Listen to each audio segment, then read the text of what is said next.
Where on earth, right now, today, in 2020, do blacks have it better than in the United States? Black Americans can face different forms of discrimination and still be living in the best place in the world for someone of their skin color, period. Question of the day, have you heard of the supposed Blaxit that's occurring with black Americans? They're leaving the United States, moving back to Africa. It's being advocated by a lot of black activists. Do you know anyone personally? And do you think blacks need to leave? Because not me. This is what they are advocating over at Essence magazine. I think we have it. Yeah, we have this article right here from Essence. There's this increasingly sort of common claim that black Americans, can we say blacks? Is blacks okay? Yeah. I feel like that's wrong. You're not supposed to say blacks. African-Americans, but African-American, a lot of them aren't African-American. They don't true. like it. You read me the riot act when I said African-American. Blacks. That's true. Coloreds. They're fleeing the United States to get away from racism. This is what they wrote about in Essence magazine, even saying that this is a viable solution right now. It's being suggested by black activists under the rule of Trump. So just to give you a feel, by the way, for the author of this article, it's kind of gone viral, and it's been echoed by places, I think, like the New York Times, and maybe it was Huffington Post. Kirsten, they got to think about that. Savali, I want to make sure I get her name right. She claims that in America, black Americans, we'll go with that. That sort of feathers it up. Black Americans took half from African American, half from blacks. Black Americans that they're supposedly living in occupied territory, and that the police are giving them, specifically under Trump, the right to kill them with impunity. That's part of the premise. Let's hear it from her. We talk about what's happened since Ferguson. You know, what's happened since then, what's happened since the inception of police departments. That is a continuum of slave patrols who were meant to bring enslaved black people back to plantation, where the crime was not the dehumanizing institutional violence of slavery. It was actually people seeking freedom, and they were meant to bring them back. So again, we're talking about occupied territories. We're talking about oppressed communities. We're talking about militarized police departments who have been given to right the kill with impunity. And it happens over and over and over again. Does your character have a hairnet? No. Wait. Guess who? There we go. I raised it back up. We all played Guess Who, right? Yeah. Okay. I really should get an actual prompter and then apparently start using it. Oh, look what happened here. This whole thing just shut down. Thank you. None of you can run prompter. Sorry. Think about this. I'm using my hands. My hands are doing Do you think that Sean Hannity has to do this? No. He reads exactly what is written for him by somebody else. Yeah. Off screen. Okay. So that's Kristen Savali. Let's take a look at some of these claims, though, that I think are pretty important. One of the claims. Okay. And you see this in the article, not all from that clip, but the Founding Fathers, they encoded dehumanization and oppression into the Constitution to preserve their privilege. These are all direct quotes from Essence. I highly recommend that you go read them. Here's the truth. That's bullcrap. Okay? The entire world employed slavery. By the way, not just African Americans, okay? But sorry about that. Amtrak thanks you. The point is, all of human civilization practiced slavery since the beginning of time to one degree or another. A lot of the world still does. We ended it. And something that's just shouted out a lot, and so people accept it as true. The Founding Fathers were actually very troubled, deeply troubled by the idea of slavery, and they were already taking steps to try and pave the way to change the course of history and end slavery long before most other people were thinking about it, okay? So the continuation of slavery was actually one of the primary gripes against King George before we declared independence. I have a quote here from Thomas Jefferson. King George III, lest you be confused, has waged cruel war against human nature itself, violating its most sacred rights of life and liberty in the persons of a distant people who never offended him, captivating and carrying them into slavery in another hemisphere, or to incur miserable death in their transportation thither. That's always a good word. It is nice. Determined to keep open a market where men should be bought and sold, he has prostituted his negative for suppressing every legislative attempt to prohibit or to restrain this execrable commerce. That is, he has opposed efforts to prohibit the slave trade. Pretty clear. Now, again, keep in mind, this is something that was not only legal, but it was enforced at this point. Right now, let's say that there's an unjust law you disagree with. Often you'll hear people say this to the right. They go, well, if you disagree with this taxation, why aren't you actually violent, or why aren't pro-life people being more violent with abortion clinics? Because that's not what we advocate. We believe in working within the law. We believe in respecting the rule of law, even as we try to change it through the system of law that we have. So let's keep that in context. Benjamin Franklin, he said, a disposition to abolish slavery prevails in North America that many of Pennsylvanians have set their slaves at liberty, and that even the Virginia Assembly have petitioned the king for permission to make a law for preventing the importation of more into that colony. This request, however, will probably not be granted, as their former laws of that kind have always been repealed. Now let's go to some of the personal actions. Again, read the Essence magazine. It's predicated on the idea that our founding fathers were pro-slavery and wanted to continue it. George Washington. He made it so that his phrase could be his phrase, I had a stroke. Oh, yeah. His slaves could be freed. I'm talking like her. It's a continuum. It's a continuum. He wanted his slaves to be freed upon his death. It was illegal, by the way, to do so while he was alive. Jefferson, by the way, he maintained a strong anti-slavery stance throughout his entire life. By his death, state laws had stiffened so much it was pretty much impossible for him to free the slaves as Washington had. But Washington did that. Upon his death, he freed his slaves. Another claim she makes, there is no corner in the United States where it's safe to be black. Here's the truth. Bullshit. It's not even close. No place in the United States where it's safe to be black. Plano, Texas. Burlington, Vermont. Cedar Rapids. Take your pick, Miss Guess Who. As a matter of fact, do you know where black Americans are safer in general in the United States? Can you guys take a guess as to where black Americans are safer in this country? No, where? Tell us. What is it? Could it possibly? They're safer in white areas, predominantly white areas and black areas, as they're far less likely to be the victim of crimes at the hands of white Americans than fellow black Americans. I take no joy in that. That's a statistical reality. But I bet you won't. You're not going to hear that on the SPLC's latest hate crime email newsletter. Instead, they'll be talking about Proud Boys getting into a bar fight with some guys in bandanas around their face. By the way, if you want to check me on this as to black Americans being safer in white areas, all the aforementioned cities, okay, they're all safer for black Americans than predominantly black cities. You can look at the list of safest cities in the country, by the way, for both white and black Americans. You can look at those stats. Then, if you wanted to find the least safe cities for black Americans, you would have to take that list, scroll down, keep scrolling.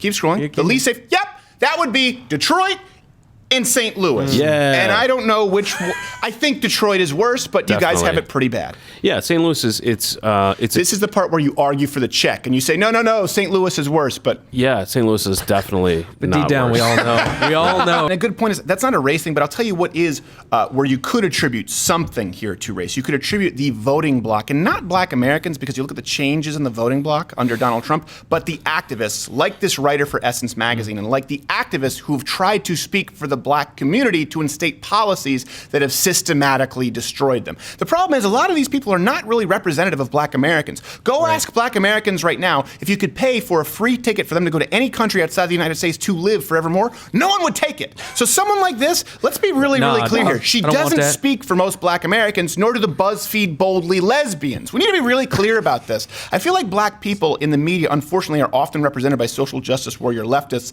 and not the true average black American voice, who is probably the moderate base of the Democratic Party today. Yeah. Let's be clear. You may run into the occasional, let's say, white racist farmer in Cedar Rapids. I don't know. I'm not familiar with Cedar Rapids. If there's one farmer who's like, I don't know, listen, don't lump me in, I don't know, let's call it your neighbor. But a black American is far safer, say in Burlington, Vermont, or Frisco, Texas, or Cedar Rapids than Chicago. It's not even close. And the good news is, black Americans, you can move to any of those places and you can still get BET. Yeah. What about the O Network?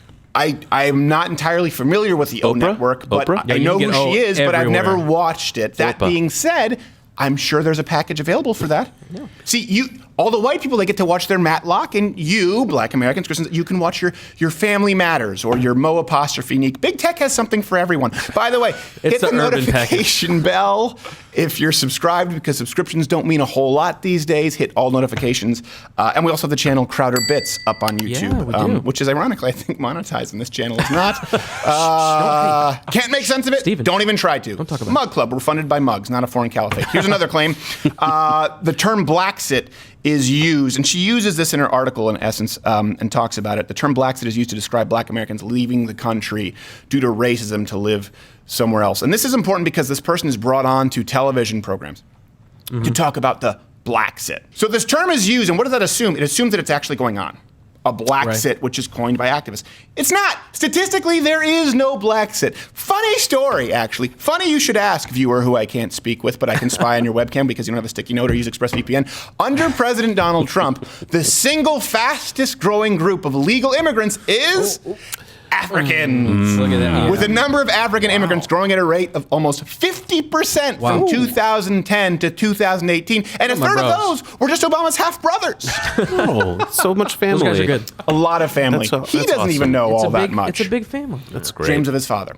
Paternity test from his father. So, by the way, in this country, immediately following, this is important to note, the abolition of slavery, some free slaves were offered travel back to Africa, where there's a designated plot of land for the people who wanted to leave, partially funded by Congress. Most freed slaves were not thrilled with it. Yeah. They decided, no, you know what, you keep your one way. Here's another claim. This is from the article. According to the SPLC, you hear this a lot, the number of hate groups has risen. Truth? Bullshit. Very much so. The SPLC includes churches, some of which I think are actually at least half black churches, and groups like the Proud Boys, which is a glorified drinking club.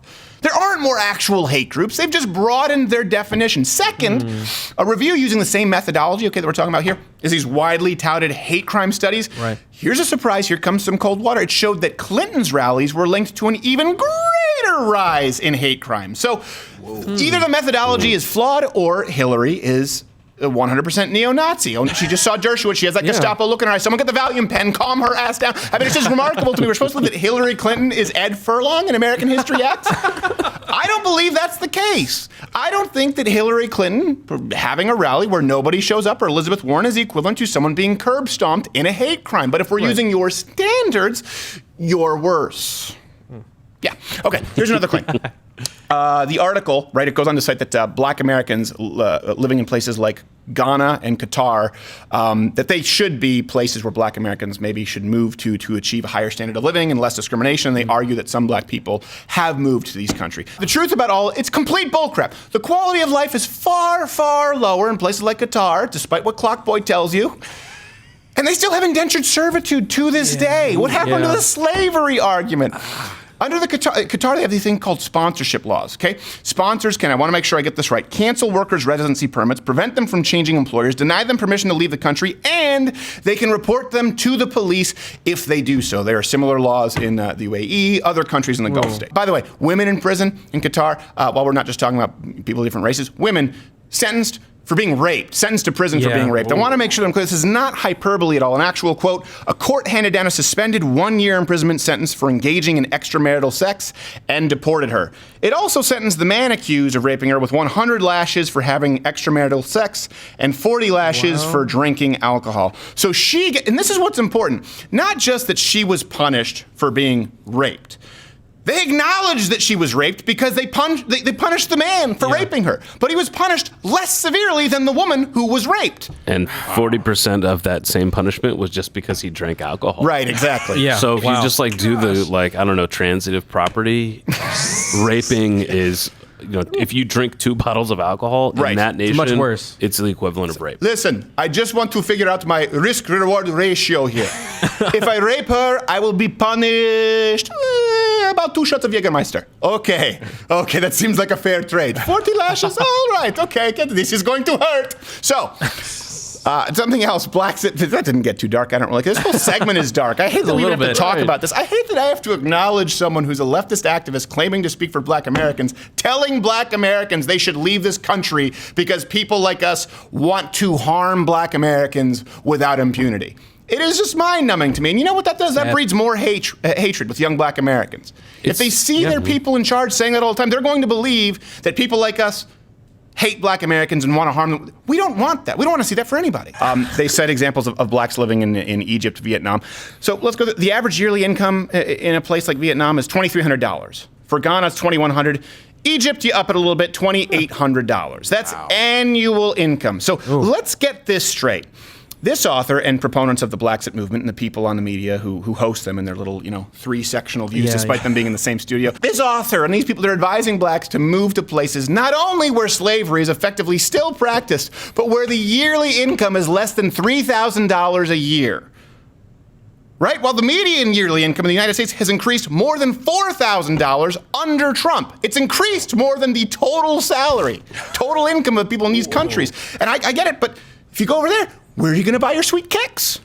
Where will she get those hoop earrings and Exactly. I have no idea. hairnets? Exactly. I don't know. I assume that they can probably steal them from an indentured servant. Yeah, that's exactly it. Because they're Actually, not human. that's a life. By the way, That's humanizing. those are shower curtain rings. A lot of people don't know. She's resourceful. Brilliant. Recycling. Oh, man. Good for the environment. So I think you will see this narrative, by the way. We do have to get going to the Ash Wednesday. I think you'll see this narrative increasing as we go into the election.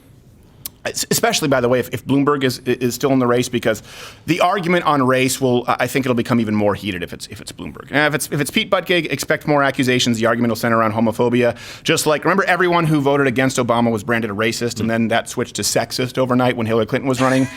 Right, if the gay Alfred E. Newman lookalike secures the nomination, then they're going to play the gay card for Pete Buttigieg. But I think those are more sexism and homophobia. They're more like seasonal. They're more seasonal, right? Like pumpkin spice. Opportunistic. The race card is always the ace up their sleeve. The race card is like the star on the menu, that this is chef's recommendation all the time. So here's my preemptive question.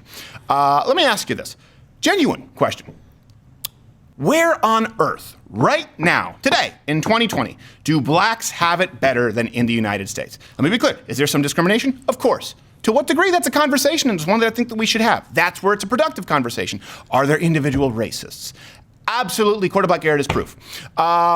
Slavery was awful, of course, right? God, I have to be really clear. You have to say this 20 times as a white person if you're even touching the subject of race. What's your opinion on slavery? Slavery was terrible, was awful. Don't make me have to repeat myself. So if someone cuts it out of context, you're my lawyer, you're going to have to be on my defense team. You don't want those kinds of hours. Slavery was awful. No, actually, yeah. Got it? After we abolished slavery in the United States, it was still awful in the continent of Africa, and it's still awful to this day. In parts of Africa, it's worse, but in all of Africa, it's still worse than the United States. But see, all of these things, all of the above can be true. Black Americans can face different forms of discrimination and still be living in the best place in the world for someone of their skin color, period. Hey, I hope you enjoyed this clip. If you don't, these are the ABCs of me, baby. You can just click next video and put it in double speed. Of course, search doesn't necessarily work. Subscriptions, notifications don't necessarily work. Just bookmark this page, check in. We do a new video every single day, except for Sunday. And if you don't want this content to disappear, join Mug Club at louderwithcrowder.com/mugclub. It's only $69 if you're a student, veteran, or active military. And if you don't, listen. I don't want to say that you're hellbound, but it doesn't look good for you.